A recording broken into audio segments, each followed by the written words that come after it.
सोचिए, सुबह का वक्त हो, लोग अपने घरों में हो, बाजारों में रोजमर्रा की जिंदगी शुरू होने वाली हो और अचानक जमीन इस कदर कांपने लगे कि कुछ ही सेकंड में पूरी दुनिया उलटपुलट हो जाए। किसी को समझ ही ना आए कि आखिर हो क्या रहा है।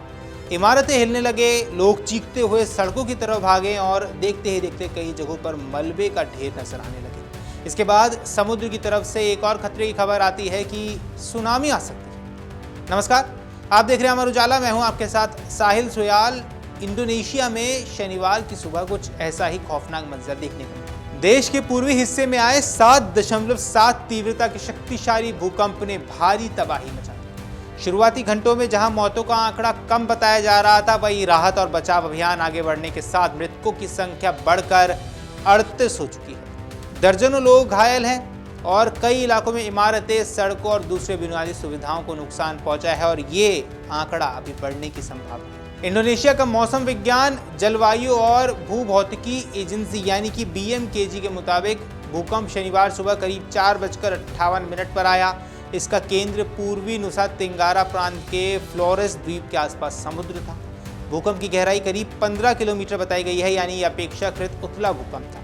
अब उथले भूकंप अक्सर सतह पर ज्यादा तेज प्रभाव डाल सकते हैं। यही वजह रही कि झटके महसूस होते ही कई इलाकों में अफरा तफरी मची। लोग अपने घरों से निकलकर खुले इलाकों की ओर भागने लगे। कई जगहों पर लोग डर के कारण ऊंचे स्थानों की तरफ जाते नजर आए। अब भूकंप का असर सिर्फ एक जगह तक सीमित नहीं रहा है। फ्लोरेस के कई हिस्सों में तेज झटके महसूस किए गए। इमारतों को नुकसान पहुंचा है, कुछ संरचनाएं रह गई और कई इलाकों में बिजली व्यवस्था भी प्रभावित है।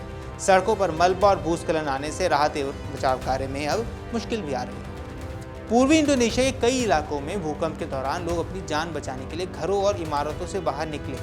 सोशल मीडिया और स्थानीय स्तर पर सामने आई वीडियोज में लोगों को घबराकर भागते हुए देखा गया है।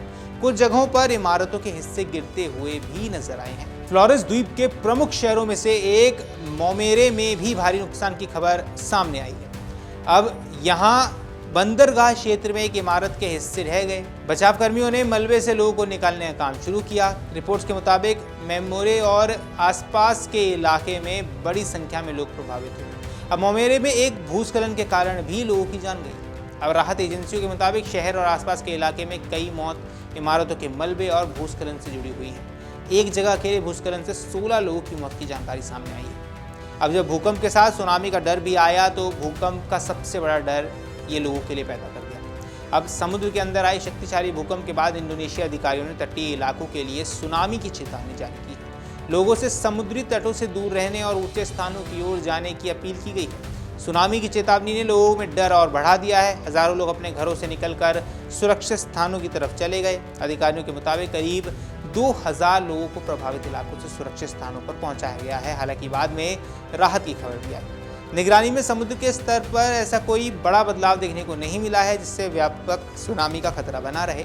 वहीं चेतावनी करीब 3 घंटे बाद वापस ले ली गई। कुछ इलाके में 1 मीटर से कम ऊंचाई की समुद्री लहरें भी दर्ज की गई, लेकिन किसी बड़े सुनामी हमले की पुष्टि नहीं हुई है। यानी जिस खतरे ने लोगों को घर छोड़कर भागने पर मजबूर किया, वो बड़े पैमाने की तबाही में नहीं बदला। लेकिन तब तक भूकंप अपने पीछे काफी नुकसान छोड़ चुका था। मुख्य भूकंप के बाद धरती शांत नहीं हुई। कई आफ्टर शॉक्स भी महसूस किए गए हैं। इनमें कुछ झटके 5 से ज़्यादा तीव्रता के थे और एक आफ्टर शॉक की तीव्रता करीब 6.1 भी बताई गई है। ऐसे झटके ने पहले से कमज़ोर हो चुकी इमारतों को लेकर खतरा और बढ़ा दिया है। अब आफ्टर शॉक्स की वजह से राहत एवं बचाव टीमों को भी सावधानी से काम करना पड़ रहा है। क्षतिग्रस्त इमारतों में दोबारा प्रवेश करना जोखिम भरा है। अधिकारियों ने लोगों से टूटे या दरार वाले भवनों से दूर रहने की अपील की है, क्योंकि बाद में झटकों से वो फिर से गिर सकते हैं। भूकंप के बाद कई इलाकों में स्वास्थ्य सेवाओं पर भी दबाव बढ़ा है। कुछ अस्पतालों और स्वास्थ्य केंद्रों को संरचनात्मक नुकसान की आशंका के चलते मरीजों को सुरक्षित स्थानों पर ले जाना पड़ा। बिजली कटने और संचार व्यवस्था बाधित होने से स्थिति और चुनौतीपूर्ण बन गई। अब फ्लोरेस द्वीप के कई हिस्सों में सड़कें भूस्खलन और मलबे के कारण बंद हो गई है। प्रमुख ट्रांस फ्लोरेस हाईवे भी प्रभावित हुआ है, जिससे बचाव दलों के लिए कुछ दूर दराज के इलाकों तक पहुंचना मुश्किल हो गया। यही वजह है कि अधिकारियों के सामने सिर्फ घायलों को अस्पताल पहुंचाने की चुनौती ही नहीं है, बल्कि उन इलाकों तक पहुंचना भी बड़ी समस्या है जहां सड़क और संचार दोनों प्रभावित है। अब भूकंप के बाद इंडोनेशिया की राष्ट्रीय आपदा प्रबंधन एजेंसी यानी BNPB, राष्ट्रीय खोज एवं बचाव एजेंसी यानी कि BASARNS यानी बसारनास और सेना और पुलिस की टीमें राहत अभियान में जुटी हुई है। मलबे में फंसे लोगों को खोजने के लिए बचाव कर्मियों ने अभियान भी शुरू कर दिया और कुछ इलाकों में स्थिति इतनी कठिन थी कि हेलीकॉप्टर और समुद्री रास्तों से भी राहत पहुंचाने की तैयारी की गई है। अब प्रभावित इलाकों में फंसे लोगों तक भोजन, चिकित्सा सहायता और जरूरी सामान पहुंचाने की कोशिश जारी है। मौतों का आंकड़ा भी लगातार बदल रहा है। शुरुआती रिपोर्ट्स में सिर्फ 2 मौत की जानकारी आई थी, फिर 5 मौतों की जानकारी है और अब आंकड़ा 38 तक पहुंच गया है और अभी भी ये आंकड़ा बढ़ने की आशंका जताई जा रही है। अब जैसे जैसे बचाव दल प्रभावित इलाकों तक पहुंच रहा है, मलबे की जांच शुरू हो रही है, तो मृत्यु की संख्या ऐसे बढ़ती भी जा रही है। इससे ये अंदाजा लगाया जा सकता है कि शुरुआती घंटों में आपदा का वास्तविक पैमाना सामने नहीं आ पाया। इंडोनेशिया में दरअसल भूकंप इतने क्यों आते हैं? क्योंकि ये उन देशों में शामिल है जहां लगातार भौगोलिक स्थान बदलता रहता है, यानी कि ये देश पैसिफिक रिंग ऑफ फायर के इलाके में आता है जहां कई टेक्टोनिक प्लेटों की गतिविधियां लगातार होती हैं। इसी कारण इंडोनेशिया में समय समय पर शक्तिशाली भूकंप आते रहे हैं। समुद्र के भीतर आने वाले बड़े भूकंपों के साथ सुनामी का खतरा भी जुड़ा रहता है। साल 2004 में हिंद महासागर में आए विनाशकारी भूकंप और सुनामी ने इंडोनेशिया समेत कई देशों में भारी तबाही मचाई। फ्लोरेस और पूर्वी नुसा तेंगारा का इलाका भी भूकंपीय गतिविधियों से अछूता नहीं है। इसलिए इस बार 7.7 तीव्रता के भूकंप ने एक बार फिर उस खतरे की याद दिला दी है जिसका सामना इस क्षेत्र के लोग करते आए हैं। हालांकि सुनामी की चेतावनी वापस जरूर ले ली गई है, लेकिन अधिकारियों ने लोगों को पूरी तरह सतर्क रहने की सलाह दी है।